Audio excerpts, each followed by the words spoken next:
ජීවිතේ හැම දෙයක්ම අපිට ඕන විදිහට සිද්ධ වෙන්නේ නැහැ. ඒකට හේතුවක් තියෙනවා.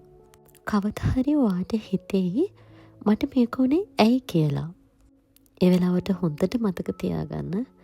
දැන් නොතේරුණත් ඔයාට ඒක පස්සේ අනිවාර්යෙන්ම තේරෙයි. විශ්වය ඔයාගෙන් දෙයක් අරගන්නකොට ඒ වෙනුවට දෙයක් ලබා දෙනවා හරිම වෙලාවට. ඔයාට මේ වෙලාවේක ඩිලේ එකක් වගේ පේන්න පුළුවන්. සමහර විට ප්‍රමාදය සිදුවෙන්නේ ඔයාට යම්කිසි දෙයක් ලැබෙන්න පෙර සූදානමක් වෙනවා වෙන්න පුළුවන්. එනිසා ඕනම දෙයක් අතහරින්න බලාගෙන ඉන්න. බල කරලා අල්ලගෙන ඉන්න එපා කිසිම දෙයක්. ලෙට් ගෝ කරන්න ඉගෙන ගන්න. විශ්වාස කරන්න. විශ්ව මාතාව ඔයාට වැරදි දේවල් ලබා දෙන්නේ නැහැ කොයිම වෙලාවකවත්. ඔයාට හොඳම දේ හොඳම වෙලාවෙදි ලැබෙනවා. එනිසා විශ්වය විශ්වාස කරන්න.